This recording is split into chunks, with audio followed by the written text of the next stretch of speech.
बिहार और उत्तर प्रदेश में वोटों की गिनती जारी है। इस बीच कांग्रेस पार्टी के राष्ट्रीय प्रवक्ता डॉक्टर उदित राज ने सवाल खड़ा किया है ईवीएम के ऊपर कि ईवीएम को हैक किया जा सकता है। इस वक्त उदित राज जी खुद हमारे साथ मौजूद हैं।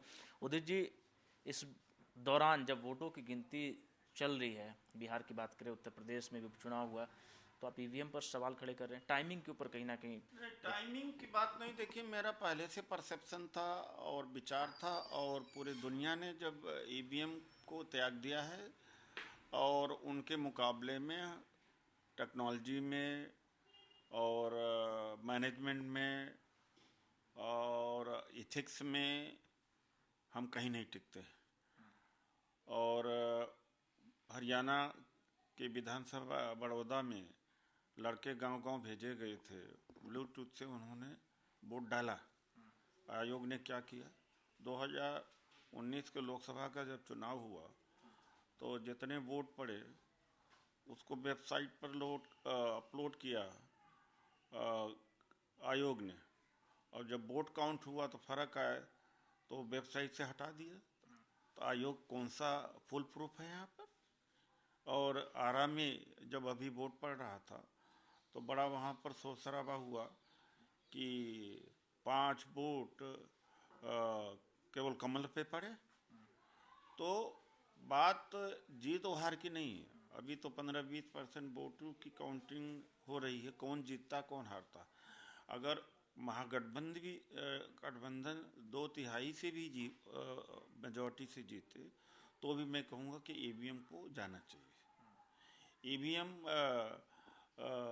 को जो पूरे दुनिया ने त्यागा है तो ये फुल प्रूफ नहीं है, टेम्पर किया जा सकता है और इसको किया जाना चाहिए। जिस तरह से आयोग ने इसको कहा कि ईवीएम कोई टेम्पर करके दिखाए, दूर से हैकथन नहीं करने दिया। हैकथन क्यों नहीं करने दोगे भाई? तुम अंदर ही जो चिप्स है अंदर तुम टच नहीं करने दोगे तो कैसे होगा? तो आप अभी भी कह रहे हैं कि महागठबंधन की बिहार में जीत हो सकती है, ये आपको अंदेशा है? बात जीत हार की नहीं, मेरा ये मत है कि ईवीएम से चुनाव नहीं होना चाहिए।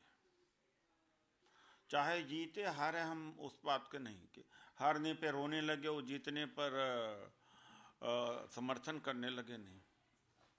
चुनाव आयोग की कार्यप्रणाली पर भी आप सवाल खड़े कर रहे हैं। बिल्कुल कर रहे हैं। जब 2019 के चुनाव में आज तक उसका जवाब आयोग दे नहीं पाया है, और क्विंट ने इसके ऊपर वर्किंग की थी कि जब वो जितने मतदान पड़े थे लोकसभा में उसको अपलोड कर दिया था, और जब काउंटिंग हुई तो जब उनका डाटा अपलोड किया तो फर्क बहुत पड़ गया, तो हटा लिया, डिलीट कर दिया।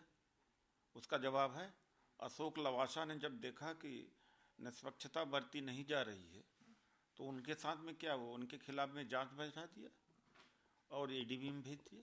अब आपके जीत पर भी सवाल खड़ी की जा रही है कि भैया आप जीते, ईवीएम से सांसद बने तो वो इससे ठीक था, क्या होगा? अब बिहार में हार हो रही है, अब पीछे इससे चल रहे हैं तो ईवीएम गड़बड़ है। इससे क्या होता होगा? इससे क्या होता है कि अगर कल हम अडल्ट्रेटेड फूड खाते रहे तो भी जिंदा रहे, तो इसके मतलब आगे भी खाते रहेंगे। तो ऐसा कुछ मतलब नहीं आपका है। स्पष्ट मत है कि ईवीएम को हटा देना चाहिए, ईवीएम से चुनाव नहीं होना चाहिए भारत में। ईवीएम दुनिया से नहीं हो रहा तो भारत में नहीं होना चाहिए। और ये टेम्पर्ड किया जा सकता है मंगल ग्रह, चांद पर, वहाँ के यंत्र को यहीं से रेक्टिफाई किया जा सकता है। सैटेलाइट या मिसाइल 6,000 किलोमीटर को गाइड किया जा सकता है।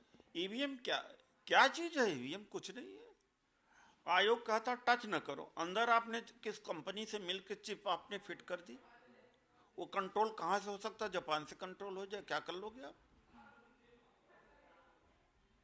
चलिए, बहुत बहुत शुक्रिया। तो ये डॉक्टर उदित राज थे जो साफ तौर पर कह रहे हैं कि जीत हो या हार हो पर ईवीएम को हटा देना चाहिए, भारत में ईवीएम से चुनाव नहीं होना चाहिए। कैमरामैन राहुल के साथ रवि सर्राफ, भारत समाचार, दिल्ली।